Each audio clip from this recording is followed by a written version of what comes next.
Tiempo de presentar ya a nuestro primer invitado. Se trata del Contador Público Nacional Diego Dorigato, como decíamos al comienzo del programa, secretario de Ingresos Públicos de la provincia. ¿Qué tal, contador? Buenas noches, bienvenido, gracias por estar acá. Buenas noches, gracias por invitarme. Una época bastante difícil financieramente, donde me imagino que como provincia se intenta recurrir a distintos mecanismos para incrementar la recaudación. ¿Ese fue el motivo de esta moratoria que lanzó la provincia y que venció, como decía, el 10 de marzo y hubo una prórroga en estos días? Sí, así es. Estamos buscando paliar este desequilibrio financiero que tenemos y un poco hay que trabajar de los dos lados, digamos, del lado de los gastos y del lado de los recursos. Nosotros vimos que había bastante morosidad en lo que son los impuestos provinciales, entonces decidimos lanzar esta moratoria que, como vos decías, cerró la primera etapa el 15 de marzo, como tuvimos una muy buena aceptación y un pedido de parte de los contribuyentes para ampliarla, porque la moratoria abarcaba deudas hasta junio del 2017. Hicimos una ampliación ahora hasta el 16 de abril, desde junio a diciembre, o sea, las deudas que quedaron, digamos, colgadas del segundo semestre del año pasado, también tienen posibilidades de regularizarlas con muy buenos beneficios, ¿no? ¿Usted es partidario de estas moratorias?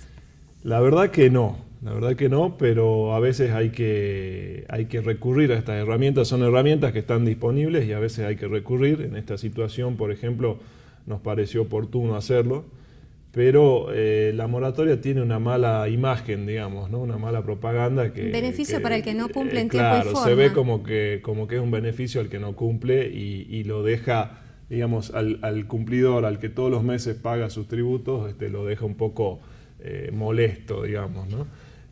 Pero bueno, también hay situaciones que hacen que el contribuyente no pueda cumplir en tiempo y forma por otras cuestiones, que no es solamente la famosa viveza criolla, digamos, ¿no? Entonces hay que analizar la situación, hay que analizar también la situación de la provincia, como te decía, este déficit que tenemos, y nos llevan a tomar este tipo de decisiones o a utilizar este tipo de herramientas, ¿no? ¿Han podido hacer algún corte con respecto a cuál ha sido la recaudación a la fecha? Sí, ya tenemos, digamos, los datos de enero y de febrero. La verdad que la recaudación ha sido muy importante.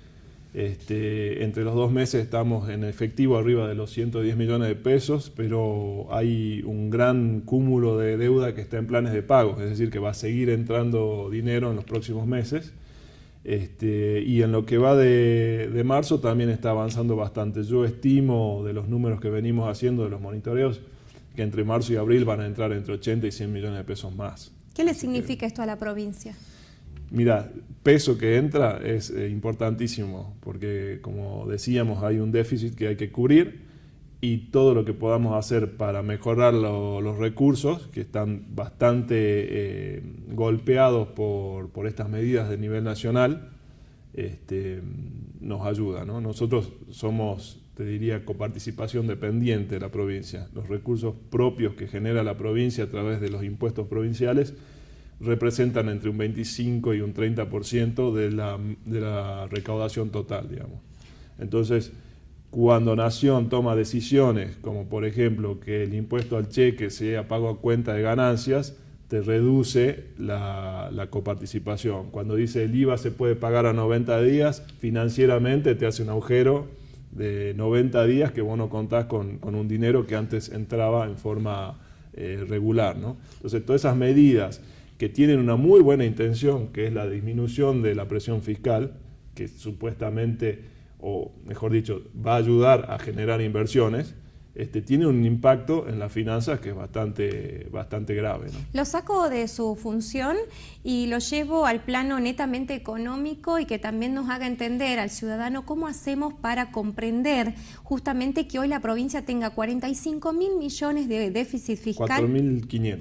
4.500 millones, perdón, de déficit fiscal, cuando decíamos hace algunos meses atrás que esta situación no era la que vivía la provincia. La provincia siempre estuvo ordenada. No le sobró nunca plata, digamos, y hasta el año pasado tenía un equilibrio al cero, digamos, ¿no? Estas medidas nacionales empezaron a mellar el ingreso de recursos, la presión de gastos también empezó a subir, porque así como administrar la provincia es como administrar una casa, digamos, así como en tu casa sube la luz, sube el gas, a la provincia también le sube, digamos, también tiene que pagar esos servicios, también le aumentan los sueldos, también le aumentan... ¿Es factible llegar a estas cifras tan altas? Lo que pasa es que no es una administración de una casa, se mueven millones, el presupuesto 2018 es de 54.000 millones de pesos, entonces 4.500 millones, si vos lo comparás con 54.000 millones de pesos, no es tanto, digamos. Son cifras que para un ciudadano de a pie son inmanejables, digamos, hasta el número es difícil de escribirlo. Pero en lo que es el manejo de la provincia, la verdad que no es un porcentaje demasiado grande y nosotros estimamos que en un año y medio podemos volver a tener el equilibrio, ¿no? Eso le iba a decir, ¿no? Usted forma parte de un equipo con mucha experiencia, en su caso particular, dentro de las finanzas, en distintos organismos, pero de un equipo joven. ¿Cuáles son las metas fiscales que se han propuesto para este 2018 justamente para poder subsanar estas falencias que hoy tenemos financieras? Bueno, ese déficit lo tiene el presupuesto, es bajarlo a 2.000 millones, 2.500 millones, a la mitad ¿En un año? Sí. Y estimamos que si todo va bien y si la economía sigue como creemos y no hay ninguna cuestiones exógenas que uno no puede manejar, como por ejemplo las inundaciones en el norte, eso también te hace, digamos, correr un poco la meta, ¿no? Porque te surgen cosas que no las tenés previstas y que significan plata. Ustedes han hecho un anuncio de que se han ajustado bastantes números, por ejemplo 86 millones dijeron en el tema de sueldos. ¿Cómo se hizo para lograr ese recorte? Es una decisión que hay que tomarla y que todos los que somos funcionarios tenemos que ponerle el pecho, digamos, ¿no? ¿En qué viene? ¿En la no suba de haberes o en la quita de algún porcentual que se venía dando? Se congeló el sueldo, digamos. Generalmente cuando hay paritarias, después se arregla primero con educación y después se va arreglando con salud, seguridad y el resto de la administración pública toma el mismo aumento. Lo mismo se daba para los funcionarios. Este año, por decisión del gobernador, ha decidido congelar los sueldos de los funcionarios. Así que nosotros vamos a sufrir, digamos, una merma del poder adquisitivo de nuestros sueldos, ¿no? En programas anteriores lo hemos planteado, ¿no? La queja de la Cámara de Comercio e Industria de Salta en virtud del comercio ilegal y se achaca mucho esto al municipio. Justamente desde la Secretaría de Gobierno decían que se habían entablado relaciones con el jefe de gabinete para trabajar en este sentido. Sí. ¿Cuáles son las medidas que van a implementar? Nosotros lo que tratamos de hacer es optimizar los recursos. Sabemos que el comercio ilegal hace mucha mella. Lo interrumpo. ¿Se puede lograr lo que hizo Buenos Aires, por ejemplo, que definitivamente trasladó el comercio ilegal a otro lugar y eso le dio más aire a aquellos comerciantes que trabajan dentro de la norma? Sí, se puede. ¿Es factible en Salta? Es factible, es difícil porque acá estamos muy cerca de la frontera, es mucho más permeable, pero es factible, yo creo que se puede. Nosotros es a lo que apuntamos, digamos, ¿no? En la última reunión que tuvimos nos estamos juntando periódicamente, incluso la Policía de Salta, la Municipalidad, Aduana, AFIP, DGI, estamos invitando también a Gendarmería para las próximas reuniones para que nos ayude también con un poco el tema de la mercadería que ingresa del norte, de las fronteras, y hemos definido 3 acciones concretas para los próximos días. Uno es blindar la peatonal, blindar el microcentro. Vamos a empezar a trabajar sobre el microcentro y de ahí vamos a ir ampliando, digamos, ¿no? ¿Qué significa blindar para ustedes? Blindar es tratar de tener mayor presencia y tratar de estar sacando, digamos, el comercio ilegal, ¿no? Sabemos que hay manteros, que hay vendedores ambulantes, que hay gente que no factura sus ventas. Y lo que queremos hacer es, con los recursos que tenemos, que son escasos, pero bueno, tratar de coordinar los distintos organismos, tener una presencia más fuerte en el microcentro, por un lado. Por otro lado, reforzar los controles de ruta para evitar el ingreso de esa mercadería que después se vende en un mantero o en un vendedor ambulante o en una feria, y ir cortando la cadena de provisión. Eso también significa recursos, también significa gente, coordinación, inteligencia. La tercer pata que estamos trabajando es en revisar toda la normativa que tenemos, tanto a nivel municipal, provincial y nacional, para realizar propuestas de readecuación que nos den mayores herramientas en esta batalla, ¿no? ¿Ustedes pueden percibir la existencia de grupos organizados detrás de esto? El sistema va migrando, ¿no? Nosotros... es muy permeable. Sí, y además se adapta mucho más rápido que nosotros. Ese es el problema que tenemos. Siempre vamos, digamos, el delito atrás, ¿no? siempre supera al... Claro, porque nosotros tenemos normas que nos corsetan, nos encorsetan, y ellos no. Entonces ellos ven que nosotros vamos a hacer esta acción, enseguida mudan. Nosotros en algunos operativos que habíamos hecho años atrás, sí había 3 o 4 cabecillas, por decir de alguna forma, donde ya habíamos detectado depósitos, donde había ya una organización. Ahora se ha desparramado mucho más, entonces nos resulta mucho más difícil también llegar al supuesto ¿Las ferias americanas dejaron de ser un problema para ustedes? No, siguen siendo un problema, siguen siendo.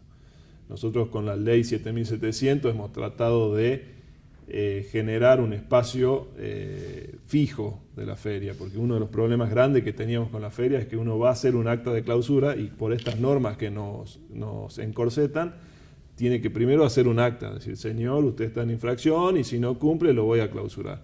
Volvés a los 5 días que te da los plazos legales y este tipo ya no está.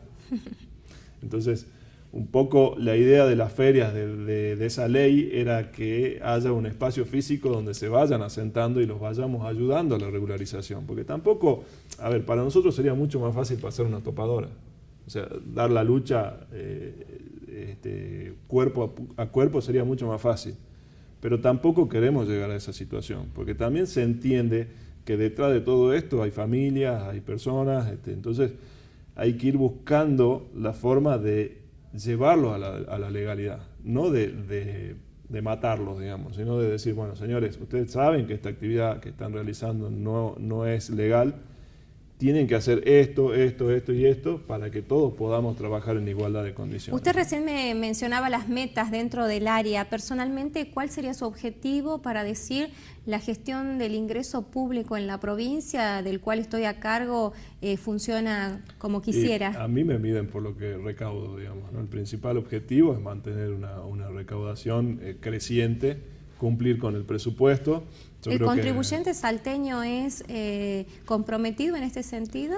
Sí, nosotros tenemos un buen sistema, la verdad que la Dirección de Rentas está bastante informatizada, tiene un buen sistema y hay un buen grado de cumplimiento. Tenemos un sistema de perfil de riesgo donde vamos evaluando mensualmente a los contribuyentes y tenemos un promedio de 75.000 contribuyentes activos. Nosotros llamamos contribuyentes activos a aquellos que en los últimos 36 meses han presentado movimientos dentro del sistema, que de ese 75.000 contribuyentes, un 50% son buenos contribuyentes, o sea que cumplen regularmente con sus obligaciones. Después tenemos riesgo medio y riesgo alto.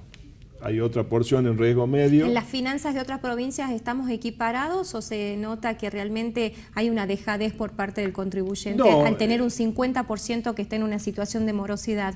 No, es una situación, te diría, que se repite en todas las provincias, ¿no? Por ahí lo que pasa es que algunas provincias tienen muchos más contribuyentes, ¿no? Entonces, si uno compara números con números, somos de las más chicas, ¿no? Pero en cuanto a lo que es gestión, la verdad que estamos bastante bien. Contador Diego Dorigato, no me quiero Bueno, después vamos a ver los resultados cuando termine el año. Muchísimas gracias por su tiempo, gracias por estar acá. Gracias por invitarme. Hacemos nuestra pausa y ya volvemos.